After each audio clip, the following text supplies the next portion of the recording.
à tous, j'espère que vous allez bien. Bienvenue pour ce nouveau numéro du petit exo de colle, aujourd'hui numéro 86. Et pour ce numéro, je vous propose un exercice d'arithmétique assez élémentaire qui peut se faire en première année de classe préparatoire. L'énoncé est le suivant. Nous avons R, un rationnel positif non nul, et on aimerait montrer que R puissance R est un rationnel si seulement si R est un entier naturel non nul. Cet exercice m'a été proposé en commentaire d'une de mes vidéos. Ce commentaire s'affiche à l'écran. Je te remercie, toi qui m'as proposé cet exercice et qui te reconnaîtra. Donc c'est un exercice assez élémentaire d'arithmétique qui permet vraiment de revoir les bases. Et Orelsan sait ô combien c'est important de revoir les bases. Donc ça permet vraiment de refaire le tour du chapitre d'arithmétique en utilisant des notions assez élémentaires d'arithmétique. Et je pense vraiment que n'importe quel étudiant de première année de classe préparatoire se doit de maîtriser ce type d'exercice. Je vais me permettre d'ouvrir une assez grande parenthèse autour de cet exercice pour souligner quelques petits intérêts qu'il pourrait y avoir autour de cet exercice. Pas forcément directement lié à cet exercice, mais qui est quand même en lien assez fort. Vous pouvez constater qu'en effet, une exponentiation avec un rationnel, ça préserve généralement pas la rationalité du nombre. Puisque c'est l'objet de cet exercice, on va avoir un entier naturel non nul si on veut vraiment avoir R puissance R comme étant un rationnel.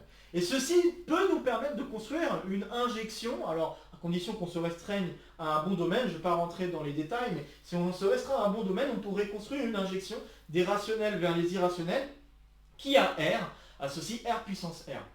On pourrait faire ce genre de choses, d'ailleurs assez intriguant comme truc, comme construction.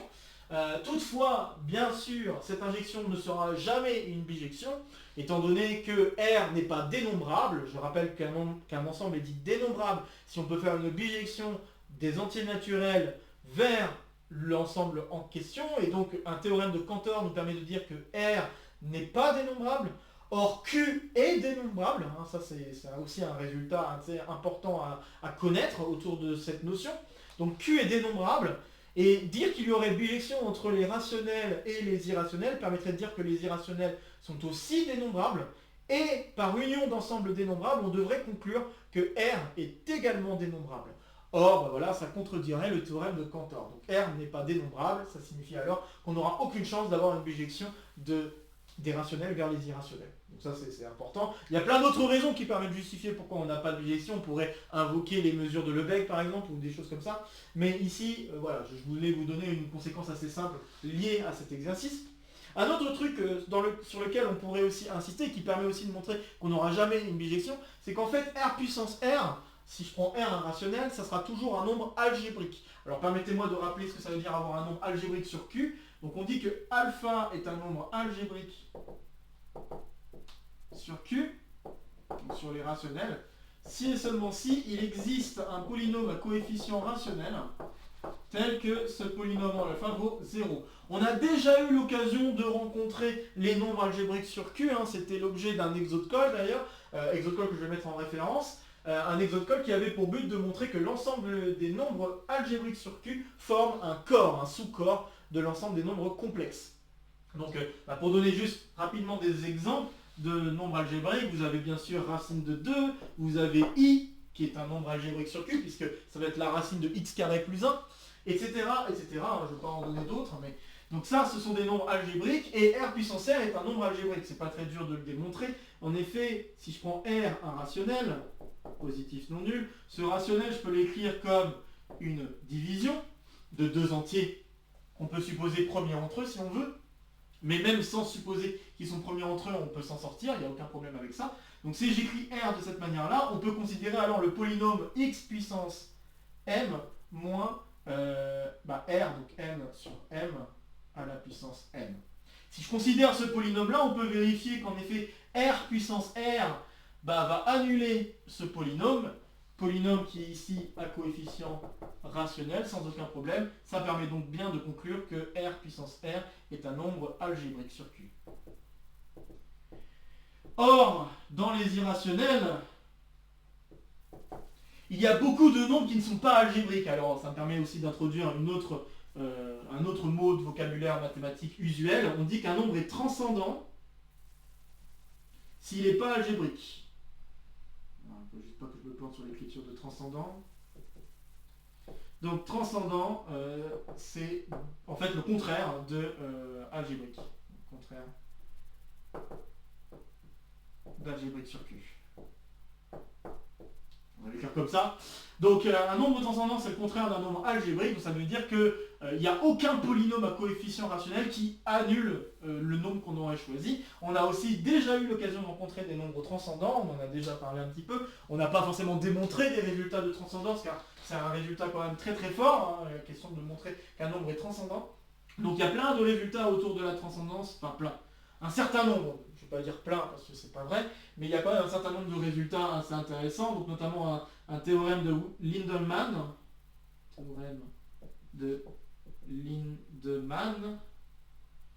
qui permet de donner une petite caractérisation des nombres qui seraient algébriques grâce à une combinaison linéaire, enfin oui, on peut dire ça, une combinaison linéaire d'exponentielles de nombres qui seraient algébriques. On pourrait montrer que s'il n'y a que des nombres algébriques qui apparaissent dans cette combinaison, alors cette sommation doit être non nulle, et donc si elle est nulle, ça veut dire qu'il y a forcément un des nombres qui doit être transcendant.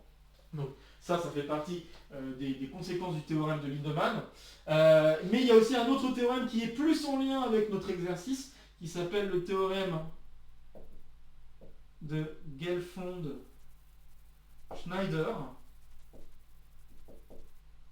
Et lui, je vais vous l'énoncer, parce que le théorème de Lindemann, je crois que j'en ai déjà parlé dans l'exo de Cole associé au nombre algébrique, mais le théorème de Gelfond-Schneider, j'en avais pas parlé avant, je pense. Donc le théorème de Gelfond-Schneider dit la chose suivante: si je prends A et B des nombres algébriques sur Q,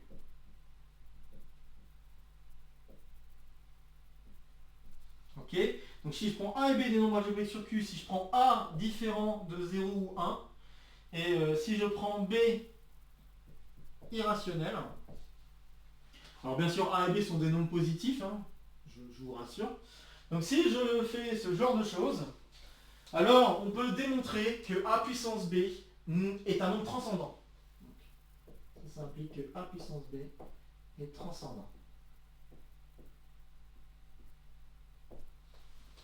Donc ça c'est un joli résultat dû à Gelfond-Schneider. Et ce résultat-là est quand même en lien assez proche avec ces nombres qui s'écrivent comme ça.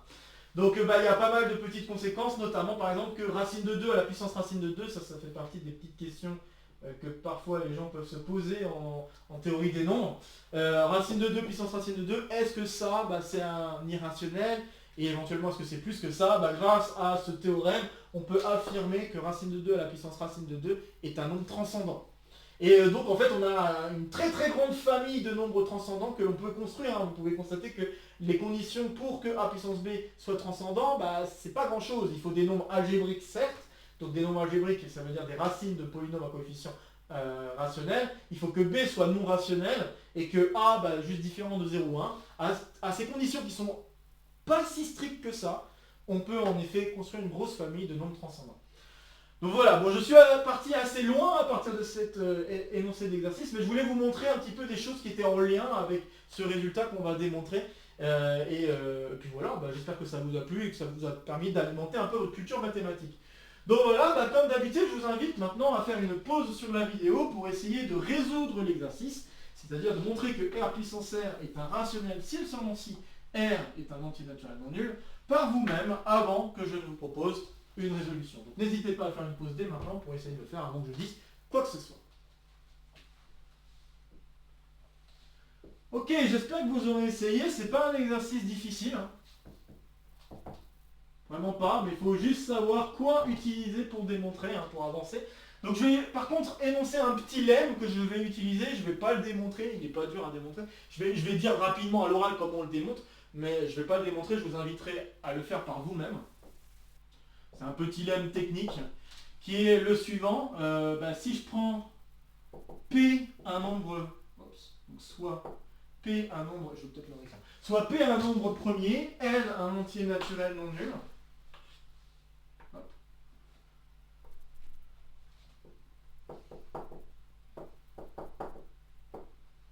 Alors, on va voir que P puissance n est toujours plus grand strict à n. On peut s'amuser à démontrer ce résultat, c'est pas très difficile. Et pour démontrer ce résultat, on peut le faire par récurrence. D'accord? Donc vous faites par récurrence et il faut constater que quand on prend un nombre premier, il est toujours plus grand que 2. Donc à partir de là, vous pouvez avoir l'initialisation gratuitement. Et puis après, vous regardez qu'est-ce qu'il en est si vous faites P puissance n plus 1. ben, ça va faire P fois P puissance n c'est plus gros que n, blablabla, vous remplacez, à la fin vous allez conclure grâce à une petite inégalité qui paye pas de mine entre notamment 2n et n plus 1. Voilà, donc c'est un résultat assez simple à démontrer, pas, voilà, pas difficile du tout, j'ai envie de dire. Et bon bah ça vaut le coup de le faire par vous-même si vous n'êtes pas convaincu, si vous voulez juste vous exercer. Je vais avoir besoin donc de ce résultat pour démontrer ce que j'ai envie de démontrer ici. Donc, bah, on va supposer par l'absurde que... c'est pas du tout par l'absurde, je suis en train de dire des bêtises. Donc, alors bien sûr, il y a une des deux implications qui est évidente. Hein, je pense que vous serez d'accord avec moi. Cette application-là est évidente. Si je prends un entier naturel non nul, c'est bien évident d'avoir une puissance d'un nombre entier qui reste un entier. Ça vient de la structure d'anneau de Z, hein, si vous voulez.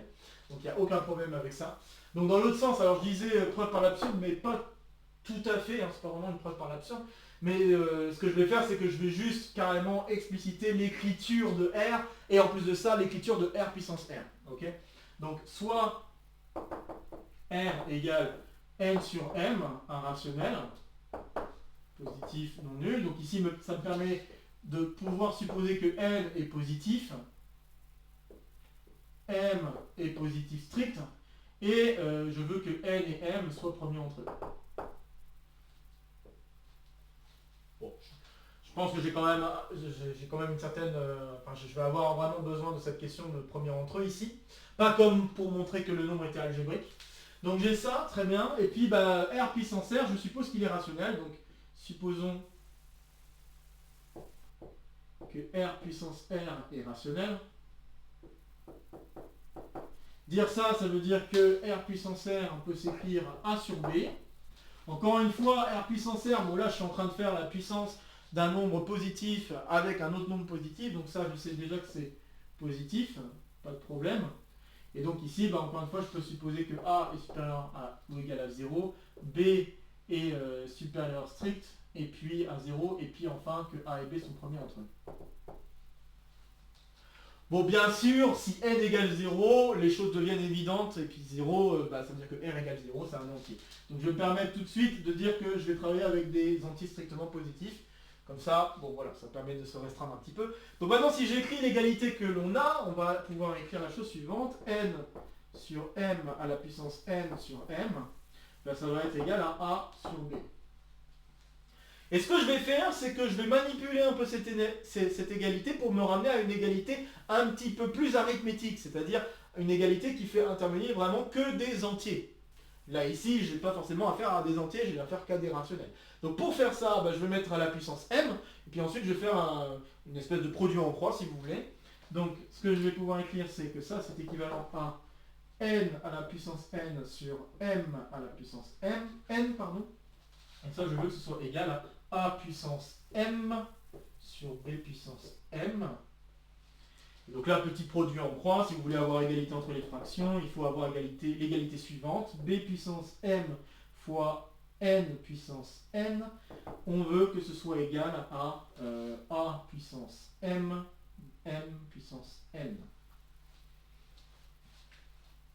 Bien, et maintenant, on va commencer à jouer avec l'évaluation p-adique. Donc si on joue avec l'évaluation p-adique, oui, je vais jouer comme ça. Donc, faut constater qu'on a égalité entre deux entiers. Avoir égalité entre deux entiers, ça permet d'affirmer que les deux nombres qui sont en jeu sont, ont une décomposition facteur premier unique, ok, et ça sera la même des deux côtés. Donc notamment, la valuation p-adique de n'importe quel nombre premier sera la même de part et d'autre.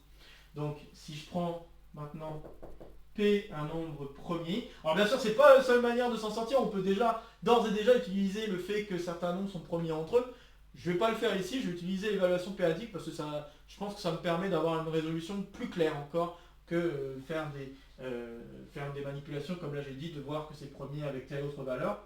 Donc, soit P est un nombre premier, alors la valuation p-adique de B puissance m fois n puissance n, et bien ça va faire la valuation p-adique de A puissance m puissance n. Et puis là, j'utilise quelques propriétés élémentaires de la valuation p-adique. Quand je fais un produit de deux nombres, ça revient à additionner les valuations p-adique. Et puis pareil pour les puissances, ça se comporte très bien. Donc en fait, je vais pouvoir écrire la chose suivante. M valuation périodique de B, oui c'est ça, je fais pas de bêtises, plus n valuation périodique de n, ça va être égal à m valuation périodique de A, donc m valuation périodique de A plus n valuation périodique de n.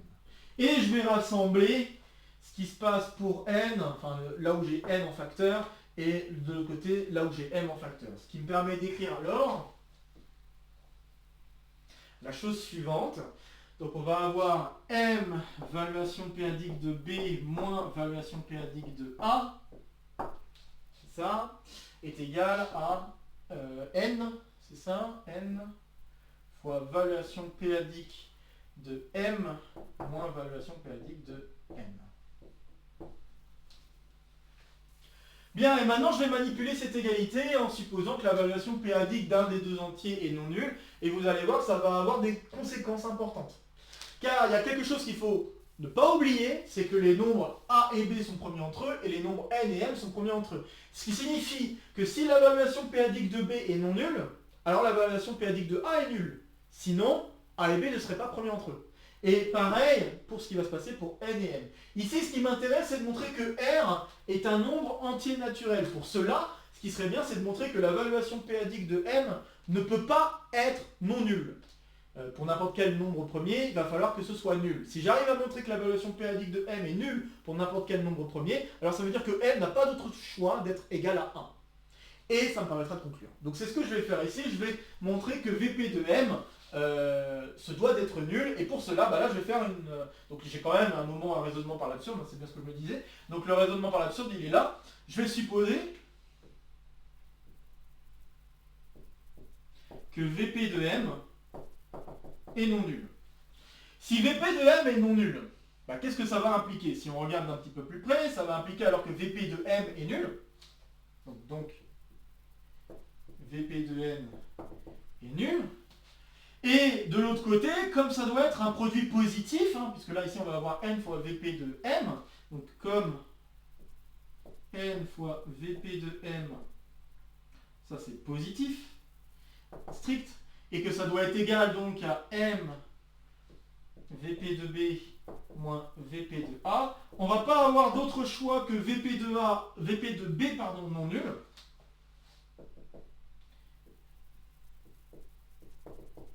Bon, je dis quand même un truc entre deux, même si je suis pas obligé de le faire, mais je préfère le faire juste pour pouvoir affirmer qu'on a des trucs positifs des deux côtés sans aucun problème. Donc ça veut dire que Vp de b se doit d'être non nul, parce que si Vp de b était nul, ça voudrait dire que Vp de a serait potentiellement non nul, mais dans ce cas-là, on se retrouverait avec une valeur qui est négative. Mais une valeur négative, c'est pas possible, sauf si on a 0, et dans ce cas-là, on arriverait déjà à contredire l'absurdité qu'on a ici. Donc ici, avoir ça qui est non nul, ça implique que Vp de b doit être non nul, et donc que Vp de a est nul. Mais ça implique quand même une égalité assez marrante, c'est que n fois Vp de m, ça doit être égal à m fois Vp de b.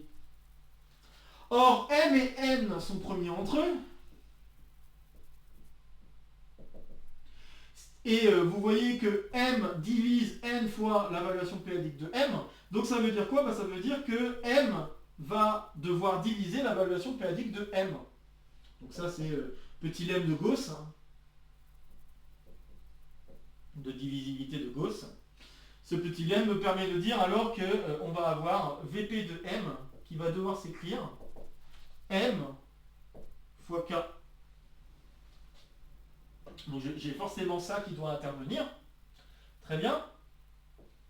Mais alors ici on a donc un problème. On voit que la valuation périodique doit être un multiple de m. Si ce multiple est non nul, ça veut dire que dans m il doit y avoir forcément un p puissance m qui doit apparaître. Mais p puissance m par le lemme précédent se doit d'être plus grand strict à m. Donc, or, p puissance m doit être plus grand strict à m d'après le lemme précédent. Donc, si Vp de m était non nul, ça veut dire que Vp de m est au moins égal à m, et ça veut dire alors que dans m, on doit avoir p puissance m qui doit diviser m, ce qui est une absurdité, puisque p puissance m est plus grand que m, strictement. Voilà ce que je voulais dire. Donc si VP de... Alors, si VP de M est bien non nul, ça veut dire alors que VP de M est plus grand que M. Et donc ça impliquerait alors que P puissance M divise M, et c'est une contradiction avec le lemme que j'ai posé ici. Bon voilà, donc on a une absurdité et on déduit alors que pour tout P, VP de M se doit d'être nul. Hop. Donc je vais effacer, et bon bah vous l'aurez compris, ça va m'amener la contradiction souhaitée. Donc ainsi,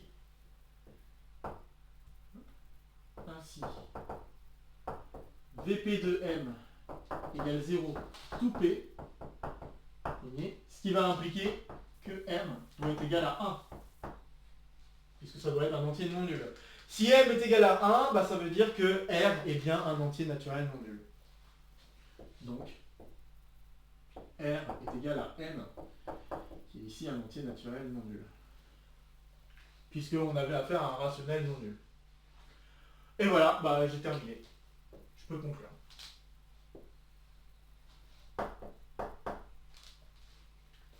Donc voilà l'exercice résolu. C'est un joli exercice, hein, vous voyez que c'est un exercice qui peut se faire via l'évaluation péadique et qui se fait très joliment d'ailleurs avec l'évaluation péadique. Et donc bon là ici je rappelle que là on devait avoir ça car N et M sont premiers entre eux. Hein. Ok. Et puis bah là ici j'ai utilisé le fait que A et B sont premiers entre eux. Juste pour le redire. Hein. Donc là j'ai utilisé pour dire que VP de A est nul, il va falloir que si VP de B est non nul, alors le A et B sont premiers entre eux. Donc voilà, vous voyez le raisonnement en entier pour ainsi dire au tableau, à part la partie, le sens qui était évident, que bon, j'ai pas besoin de décrire quoi que ce soit. Mais voilà, bah, c'est un très joli exercice hein, qui fait appel aux évaluations péadiques. Alors probablement que c'est pas la seule résolution possible, mais je trouve que c'est une résolution assez élégante et qui permet de mettre en avant encore une fois l'utilité non négligeable de l'évaluation péadique. Alors, on a déjà eu aussi à faire des exercices autour de l'évaluation péadique, hein, notamment les formules de Legendre et notamment l'étude d'une suite faisant intervenir des factoriels. Je le mettrai aussi en description si ça vous intéresse. Et puis voilà, bah, je pense qu'on peut s'arrêter là-dessus. Hein. C'est déjà très bien comme contenu pour un petit exo de colle. Donc comme d'habitude, n'hésitez pas à partager la vidéo si vous connaissez des camarades qui seraient intéressés par cet exercice ou par le contenu de la chaîne de manière plus générale. N'hésitez pas à laisser en commentaire vos questions, vos remarques, vos retours concernant cet exercice. Comme d'habitude encore, ici ce sera pour me soutenir, ici ce sera pour vous abonner. N'oubliez pas d'activer la clochette pour avoir les dernières news de la chaîne. De nouvelles vidéos vont se proposer à vous pour continuer à faire le tour de la chaîne. Sur ce, je vous retrouve très vite pour de prochaines aventures mathématiques. Portez-vous bien et à très bientôt. Salut à tous!